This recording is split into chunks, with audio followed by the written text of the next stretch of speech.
मैं बेटी हूँ बोझ नहीं। ये कहानी एक लक्ष्मी नाम की लड़की की है। यह सब मैं इसलिए कह रही हूँ क्योंकि ऐसा मैं फील करती हूँ।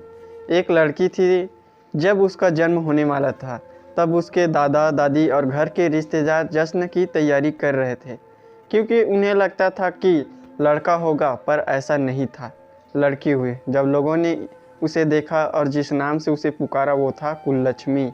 अपशगुनी नाम सुनने में अजीब लग रहा है ना, लेकिन वो लड़की मुस्कुरा रही थी अपना नया नाम सुनकर। सोच रही थी कि किसी जन्नत में आ गई हूँ मैं, लेकिन लोग मुझे छू भी नहीं रहे हैं।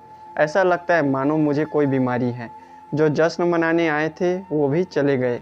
मुझे लोग मारना चाह रहे थे। सोच रहे थे कि लड़की हूँ और बदनामी के सिवा दे भी क्या सकती हूँ। केवल एक इंसान जो मेरा पूरा साथ दे रहा था वो थी मेरी माँ, जिसने मुझे दुनिया की नज़रों से बहुत दूर भेज दिया। दुनिया की नज़रों में मैं तो मर चुकी थी, लेकिन मैं तो अनाथालय में थी। मेरा भरा परिवार पूरे था, लेकिन फिर भी मैं अनाथालय में था। कितना अजीब है ना। ऐसा कोई दिन नहीं जाता था जब मेरी माँ मुझसे मिलने ना आती हो और मुझे दूध ना पिलाती हो। मेरा पूरा देख रेख करती थी मेरी माँ और परिवार वालों से झूठ बोलती थी कि मैं अपने सहेली से मिलने जा रही हूँ। हर रोज़ माँ नए बहाने बनाती थी। एक दिन मुझे तेज़ बुखार हो गया और उस दिन माँ पूरे दिन मेरे साथ रही और मुझे सुलाकर ही वापस घर गई।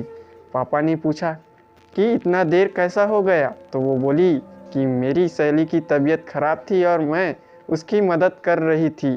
पापा ने गुस्से में उस दिन मम्मी की पिटाई भी की। माँ दर्द सह रही थी, लेकिन फिर भी मुझे छिपा रही थी।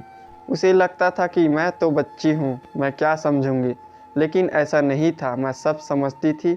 मैंने भी सोच लिया कि सब जानकर रहूँगी। मैं मैडम के पास गई और बहुत रिक्वेस्ट करने पर उन्होंने मुझे सब कुछ बता दिया।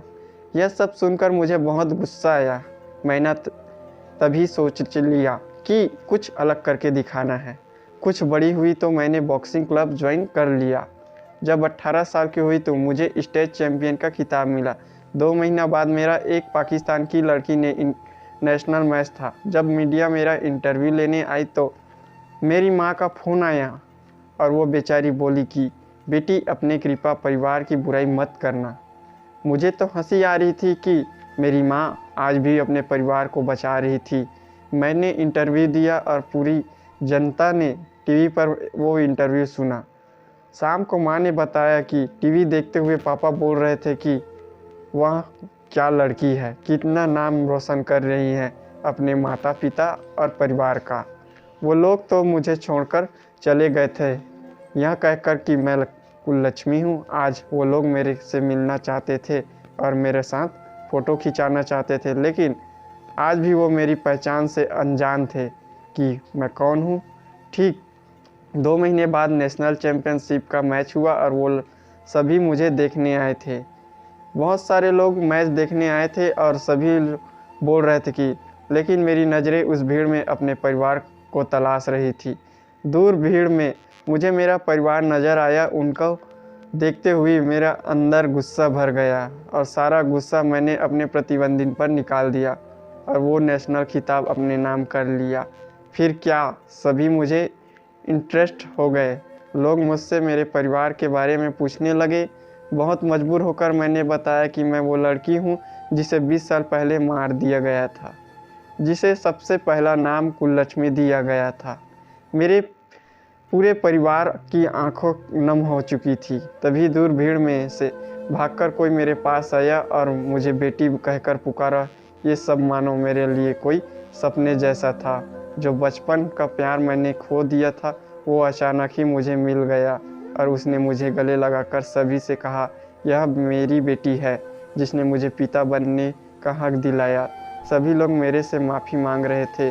जब मैंने जन्म लिया तब मैं केवल एक लड़की थी, लेकिन आज मैं एक बेटी हूँ। अब मैं अपने आंगन की तुलसी बन चुकी हूँ, अपने घर की मुस्कान बन चुकी हूँ। मैं बेटी बन चुकी हूँ। यह कहानी थी मुझे कुललक्ष्मी की, जिसने मुझे अपने घर की लक्ष्मी बनाया और मेरी माँ इस कहानी की सबसे महत्वपूर्ण पात्र थी। होती नहीं बेटियाँ हर किसी की चाह में, जहाँ ना सोचो हो पहुँच जाती है उस राह में जिसने उन्हें पैदा होते ही मार दिया हो, समझो उसने अपनी बदल रही किस्मत को ठुकरा दिया।